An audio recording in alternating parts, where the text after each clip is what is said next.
दरियाए चनाब के किनारे वाक़ई ये छोटा सा शहर चिन्योट अपनी तारीख, फ़न और हुनरमंदों की वजह से सारी दुनिया में जाना जाता है। चिन्योट की तारीख इतनी ही पुरानी है जितनी कि खुद इंसान की। आप कोई भी तारीख़ी दस्तावेज उठा लें, वो संस्कृत में हो या हिंदी में, वो अरबी में हो या फ़ारसी में, उर्दू में हो या अहले फ़्रांस की ज़बान में, उसमें कहीं ना कहीं आपको चिन्योट का जिक्र ज़रूर मिलेगा। चिन्योट में इंसानी आबादी जो है वो लाखों साल कदीम है। उसकी वजह यह है कि पोटोहार के पहाड़ों से जब इंसान पंजाब के मैदानों की तरफ उतरता था, सबसे पहले उसे मुख्तलिफ जो मादनी ज़राए थे और पत्थर वो किराना के इलाके में नज़र आता था। किराना से मुराद वो पहाड़ी सिलसिला है जो सरगोदा के करीब से लेके शाहपुर तक फैला हुआ है। तो कदीम पत्थर के दौर में इंसान ने इन इलाकों में पत्थर को अपनी ज़रूरत के लिए इस्तेमाल किया। उसके बाद हड़प्पा के दौर में जब हड़प्पाई तहज़ीब की बुनियाद रखी गई तो पंजाब में पत्थर का जो सोर्स है वो यही पहाड़ियाँ थीं। चुनांचे यहाँ से पत्थर जो लेकर जाया गया वो हड़प्पा में कदीम तरीन तहों से दस्तयाब हुए, जिससे पता लगता है कि हड़प्पा की तहज़ीब की तश्कील के इब्तदाई मराहिल में चिन्योट और इसके आसपास की पहाड़ियों का एक बड़ा कलीदी किरदार था। उसके बाद जो ज़माना आगे गुजरता गया, हड़प्पाई दौर में यहाँ बहुत सारे शहर आबाद हुए। मसलन रजोआ में कदीम हड़प्पाई शहर था। जत्ती सत्ती का टीला है, वहाँ पे एक कदीम हड़प्पाई शहर था जो दरियाए चनाब के मशरक़ी तरफ है, और फिर दरियाए चनाब के मगरबी तरफ और जहलम के दरमियान भी कई हड़प्पाई बस्तियाँ थीं। हड़प्पा दौर के बाद फिर यहाँ पे मुख्तलिफ अदवार में इंसान की आबादी के आसार इतने वाज़ेह नहीं हैं, जिसकी वजह गालिबन मौसमी तब्दीलियाँ हैं, जिनकी वजह से इंसान का यहाँ मुस्तकिल आबाद रहना उस दौर में मुश्किल था। उसके बाद कुशान दौर में, जो कि पहली सदी ईस्वी के आसपास का दौर और उसके बाद का दौर है, इसमें हमें यहाँ कसरत से धात के काम की एविडेंस मिलती है, जिससे पता लगता है कि इस इलाके में कुशान दौर में सिक्के ढाले जाते थे और ये एक अहम तिजारती इलाका था। हन दौर में, जिसको हुन दौर भी कहा जाता है, चिन्योट एक अहम मरकज़ था और यहाँ से उनकी हुकूमत का एक निज़ाम जो है वो यहाँ से भी चलाया जाता रहा। हन दौर के बाद हिंदू शाही दौर में इस इलाके में सिक्के और मुख्तलिफ खंडरात से पता लगता है कि यहाँ पे वो हिंदू शाही दौर भी रहा, और इस हिंदू शाही दौर का ख़ात्मा महमूद गज़नवी के हमलों के साथ हुआ। इस सारे दौर में चिन्योट की एक अहमियत रही, और मुसलमान जब मगरिब की तरफ से हिंदुस्तान पे हमलावर होते थे तो चिन्योट के करीब उनको कोई जंगें लड़नी पड़ी, जिसका जिक्र जो है वो कदीम इस्लामी किताबों मसलन फतहुल बुल्दान वगैरह में भी है। उसके बाद फिर हमें ज़्यादा आसार यहाँ मुग़लों के दौर में मिलते हैं, और मुग़लों के बाद फिर सिखों के दौर के आसार हैं, ब्रिटिश पीरियड के आसार हैं, और फिर ये सिलसिला उसी तरह चलता है। हज़रत शाह बुरहान का मकबरा चिन्योट के बीचों बीच वाक़ है। ये मकबरा ख़ास मुग़लिया तर्ज़ तामीर का अक्कास है। ये नवाब सादुल्ला खां चिन्योटी, जिन्होंने शाही मस्जिद बनाए, उनके पीरो मुर्शद थे। इन्होंने उनकी तरबियत की। उन्होंने अक़ीदत के तौर पर इनका 1646 से लेके 1655 के दौरान ही सन ईस्वी में उन्होंने, जब ये दुनिया से विसाल फरमा गए, तो इनकी मज़ार बनवाई।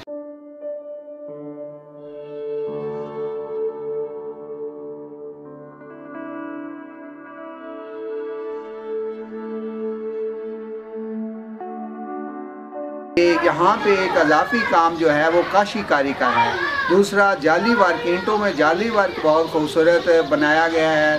तीसरा यह है कि शाही मस्जिद में हम देखते हैं कि सिर्फ मिंबर के अलावा कहीं और संगे मरमर का काम नहीं, जबकि इसके कबर पूरी की पूरी एक ही पीस है जो संगे मर में बना है। इसका गुंबद भी संगे मरमर से है, और टेराकोटा वर्क, फर्श भी जो है वो संगे मरमर के बने हैं, और उनमें पत्थरों का जड़ाव है फूल पत्तियों की सूरत में। और सबसे बढ़ के जो एक नुमाया फ़र्क शाही मस्जिद, यहाँ एक अज़ाफ़ी काम जो सामने आ रही है, वो ये है कि यहाँ की काशीकारी, जो कदीम मुल्तान के टेराकोटा ईंट, वो पकी हुई रंगीन टाइलों को जोड़ के फूल पत्तियाँ इसके बाउंड्री वाल में बनाई गई हैं। एक दिन नवाब सादुल्ला खान को ख्वाब में हज़रत शाह बुरहान की ज़ियारत हुई तो उन्होंने फरमाया कि सादुल्ला खान, क्या ही अच्छा होता कि तुम मेरे मज़ार के बजाय बंदगान खुदा के लिए एक मस्जिद तामीर करवाते। अगले ही रोज़ नवाब सादुल्ला खान ने मस्जिद की तामीर का हुक्म दिया। यूं चिन्योट शहर के वस्त में शाही मस्जिद कायम हुई। ये मस्जिद अपनी नफासत और ख़ूबसूरती के बायस शहर के झूमर का दर्जा रखती है।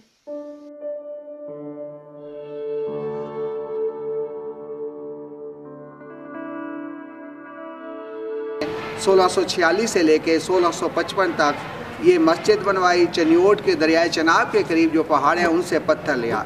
ये याद रहे कि ये लाहौर वाली मस्जिद से पहले बनी है।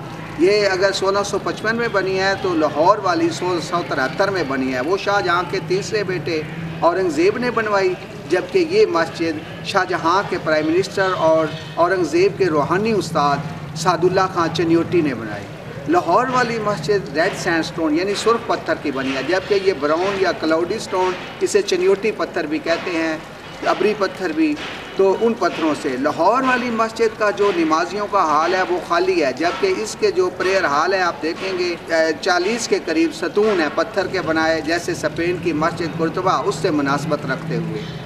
तो ये इसमें दूसरा रकबे के लिहाज से छोटी है।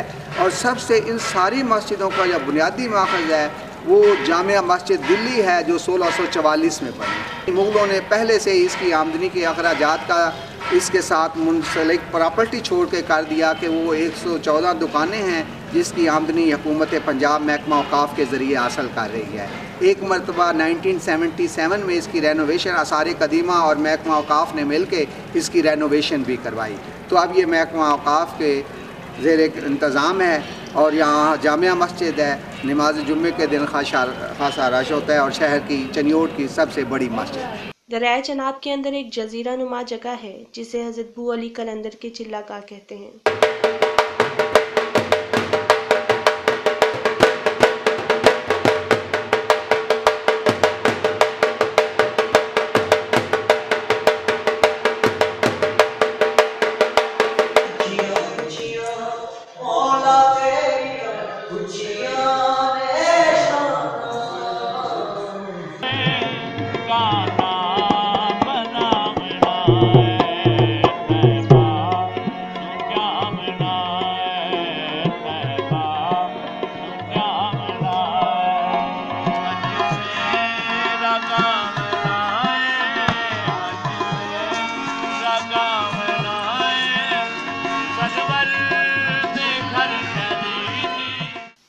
साईं सुख का मज़ार भी चनियोट में है।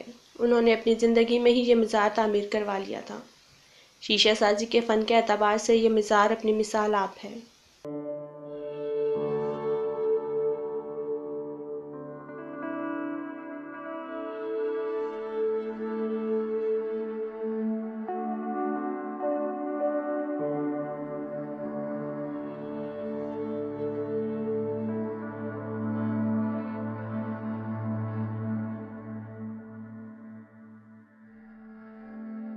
इस शहर के फ़न तामीर के हवाले से कहा जा सकता है कि सेठ उमर हयात का महल यहाँ के माहिरीन फ़न के दस्ते तेज़ का गवाह है। शेख उमर हयात का बिज़नेस कलकत्ता में था, वहाँ से उसने दौलत कमाई, पिंडी बटिया में शादी की।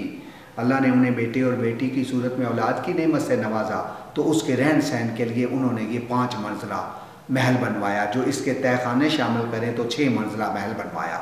खुशियाँ देर पानी रही। महल बनवाने के 5 साल बाद उमर हयात साहब वफ़ात पा गए। इसी शहर में करीब कब्रिस्तान है, वहाँ दफन है। आगे चल के दुख भरा मामला ये हुआ कि एक बेटा था। बाप के मर जाने के बाद उसके बेटे की माँ ने चाहा महल में खुशियाँ आ जाए, महल के वारिस पैदा हों। उन्होंने इंतहाई धूमधाम से अपने बेटे की शादी की।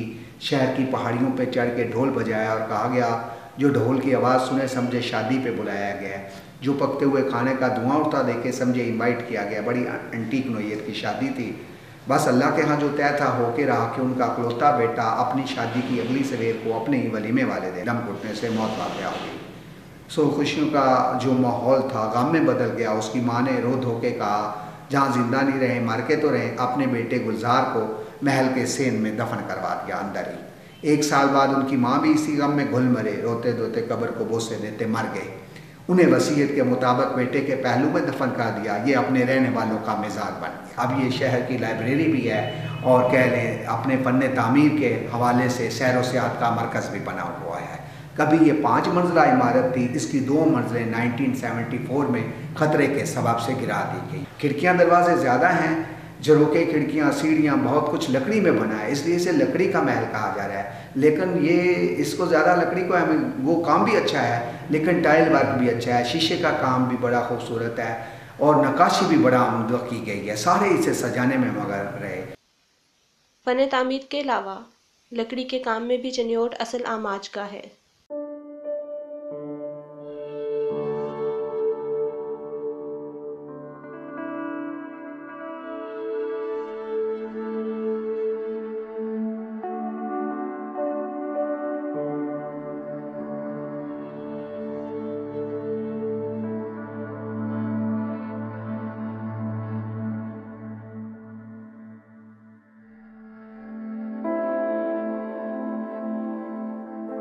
चनियोट के करीब दरियाए जनाब पर पहले 2 पुल थे। ऊपर वाले पुल पर सड़क थी, जबकि नीचे वाले पुल पर रेलवे लाइन थी। अंग्रेजी दौर के इस पुल का सड़क वाला हिस्सा अब नाकाबिल इस्तेमाल है, जबकि रेल हस्ब साबिक नीचे वाले पुल से ही गुजरती है।